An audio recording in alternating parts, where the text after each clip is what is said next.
الحمدللہ رب العالمین والعاقبۃ للمتقین والصلاۃ والسلام علی رسول الکریم اما بعد۔ باتیں سارے مدینہ کے فضیلت کے تعلق سے چل رہی ہیں، یعنی مدینہ کے جو انصار مسلمان تھے ان کی کیا فضیلت ہے، اس پر امام بخاری علیہ الرحمہ نے باب باندھا ہے۔ حدیث نمبر ہے 3778۔ انس رضی اللہ عنہ بیان کرتے ہیں، قالت الانصار یوم فتح مکہ وآتا قریشہ، کہ جب نبی کریم صلی اللہ علیہ وسلم نے غزوہ حنین کی غنیمت کا سارا مال آپ نے مہاجرین کو دے دیا، یعنی انصار مدینہ کو نہیں دیا۔ غزوہ حنین جب پیش آیا، اس میں مسلمانوں کو کامیابی ملی، تو آپ نے مال غنیمت کا جو حصہ لگنا چاہیے تھا، کسی وجہ کسی ضرورت پر آپ نے وہ انصار کے بجائے دوسرے مسلمانوں کو دے دیا۔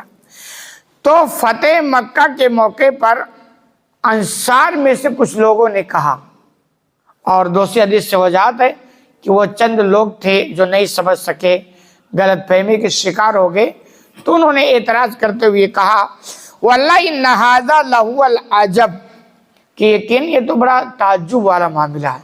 یعنی انصار کے کو لوگوں نے کہا کہ نبی کریم صلی اللہ علیہ وسلم نے مال غنیمت سارا انہیں کو دے دیا، ہم انصاریوں کو نہیں دیا، یہ تو بڑا تعجب والا معاملہ ہے۔ اور آگے، ان سیوفنا لتقطر من دماء قریش، یقیناً ابھی تو ہمارے تلوار سے قریش کے خون ٹپک رہے ہیں، یعنی ہماری جو جنگ ہوئی ہے ابھی جلد ہی تو بات ہے۔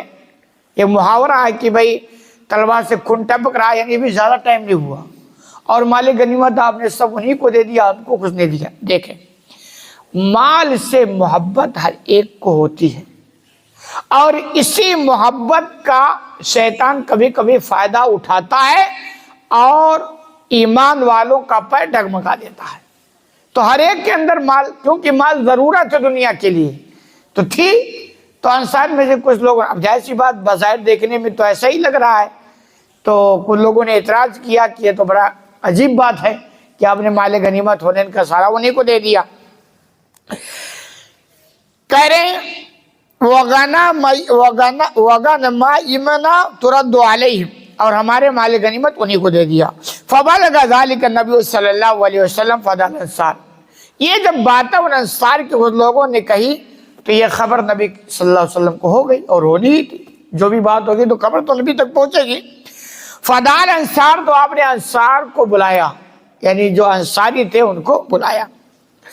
قال فقال ما الذی بلغنی عنکم، راوی بیان فرماتے آپ نے فرمایا کہ تمہارے جانب سے ایسی ایسی خبر پہنچی ہے۔ مطلب کیا یہ حقیقت ہے؟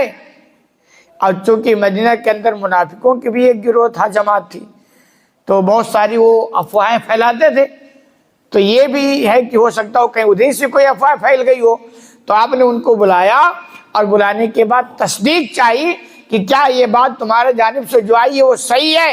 اور طریقہ یہ ہوتا ہے کہ آپ جب کسی سے اپنے بارے میں کوئی بات سنیں تو ذمہ داری بنتی ہے کہ اس کی تحقیق کریں، نہ کہ پہلے ہی لے کے اڑ جائیں، جبکہ ایسا ہی ہوتا ہے، پھر مسائل پورے خراب ہو جاتے ہیں، پھر یاد آیا یار پہلے ہم کو تحقیق کرنا چاہیے۔ تو آپ نے انہی سے تحقیق کی، یہ خبر آئی ہے کیا صحیح ہے؟ وَكَانُوا لَا يَكْذِبُونَ، اور انصار یا صحابہ جو بھی تھے وہ جھوٹ نہیں بولتے تھے۔ ان کے یہاں جھوٹ بولنا ایک تصور، مطلب جھوٹ، ایک مومن اور جھوٹ بول، اور آج اس کا الٹا ہو گیا۔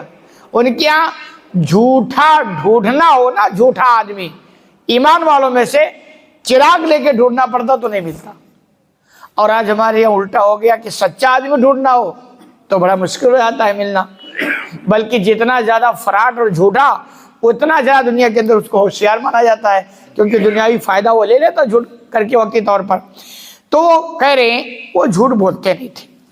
فَقَالُوا هُوَ الَّذِي بَلَغَكَ، تو انہوں نے کہا بالکل صحیح بات ہے، ہمارے چند نوجوانوں کی طرف سے نہ سمجھی میں یہ باتیں ہوئی ہیں جو آپ تک خبر پہنچی ہے۔ قَالَ وَلَا تَرْضَوْنَ أَن يَرْجِعَ النَّاسُ بِالْغَنَائِمِ إِلَى بُيُوتِهِمْ، آپ نے ان انصار کو خطاب کرتے ہوئے کہا کہ کیا تم اس بات سے خوش نہیں ہو کہ لوگ مال غنیمت لے کر اپنے گھر جائیں، مال لے کر جائیں، وَتَرْجِعُونَ بِرَسُولِ اللَّهِ صلی اللہ علیہ وسلم إِلَى بُيُوتِكُمْ، اور تم اپنے گھر رسول کو لے کر جاؤ۔ کتنی عجیب بات کہ یار مال کے لیے ایسا اعتراض، رسول تمہارے ساتھ جا رہے ہیں، ساری خیر برکتیں کے دروازے کھلتے تمہاری طرف چلے جائیں گے، اور مال کے لیے اعتراض کر بیٹھے، تو آپ پھر کیا اس سے پسند نہیں تمہیں ہے؟ اور آگے فرمایا لَوْ سَلَكَتِ الْأَنصَارُ وَادِيًا أَوْ شِعْبًا لَسَلَكْتُ وَادِيَ الْأَنصَارِ أَوْ شِعْبَهُمْ، اور آپ نے فرمایا کہ اگر انصار کسی وادی میں جائیں یا کسی گھاٹی میں جائیں تو میں ضرور ان کے ساتھ اس وادی میں جاؤں گا یا اس گھاٹی میں جاؤں گا، یعنی انصار کا ساتھ میں نہیں چھوڑ سکتا ہوں، انصار سے تو مجھے اتنی محبت ہے اور مال کے لیے ایسا اعتراض ہو گیا۔ تو حدیث سے کہ کبھی اس کی غلط فہمیاں ہوتی ہیں، مال سے محبت ہوتی ہے، شیطان وسوسے ڈال دیتا ہے، تحقیق کرنا اس کی ضرورت ہوتی ہے، اور انصار کی فضیلت ہے کہ آپ انصار کو چھوڑنے کے لیے تیار نہیں ہیں کسی بھی حالات میں، تو اس سے بھی انصار کی فضیلت کا پتہ چلتا ہے۔ اللہ رب العالمین سے دعا ہے کہ العالمین تمہیں کہنے سننے زیادہ عمل کرنے کی توفیق عطا فرما۔